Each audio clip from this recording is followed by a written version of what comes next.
Fake news daw ang Meralco matapos nitong sisihin ang gobyerno sa pagsirit ng singil sa kuryente. Paglilinaw ni DSWD Secretary Rex Gatchalian, walang kinalaman dyan ng ilang programa ng ahensya. Narito ang agenda report ni Jill Sebandal. Tinabla ni DSWD Secretary Rex Gatchalian ang pahayag ng Meralco na isa umano sa dahilan ng pagtaas ng singil ng kuryente ay ang Lifeline Subsidy Program ng gobyerno. Sa unpopular opinion ng Billionaire News Channel, sinabi ni Gatchalian na hindi umaabot sa piso kada consumer ang subsidiyang ibinibigay sa ilalim ng programa. Hindi totoo na nagbibigay ang 4-piece ng aircon. Hindi rin Okay. totoo na tayo ang binabayaran natin ang kuryente nilang lahat. Meaning, yes, to some degree, the lifeline rates, tayo nagbabayad, pero napakaliit na porsyento yon. Kada isang tao, ang kinocontribute natin dun sa lifeline rate ay 40 centavos lamang. Dagdag ni Gatchalian, nasa humigit kumulang 135,000 households lamang ang kasalukuyang kwalipikado sa Lifeline Subsidy, kumpara sa mahigit 3 milyong benepisyaryo ng Pantawid Pamilyang Pilipino Program or 4Ps.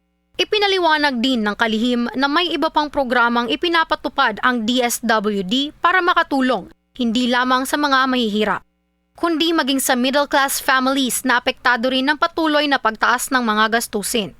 Aniya, sa ilalim ng Assistance to Individuals in Crisis Situation or AICS program, maaari ring makatanggap ng tulong ang middle-class Filipinos na dumaranas ng pinansyal na suliranin. First, thank you. The taxes you pay generates the much-needed services of DSWD. Pero number 2, I want you to know na hindi lang para sa mahirap ang DSWD, para sa iyo rin ang DSWD, para sa inyo. If you encounter that wall, yung biglang nagkaroon ka ng unexpected crisis, come to DSWD. It's your department. It's everybody's department. Ayon sa kalihim, patuloy ding pinalalakas ng DSWD ang mga programang pangkabuhayan tulad ng Sustainable Livelihood Program or SLP para matulungan ang mga 4Ps beneficiary na magkaroon ng pangmatagalang hanap buhay at hindi lamang umaasa sa subsidiya ng gobyerno. Para sa agenda, Jill Sebandal, Billionaire News Channel.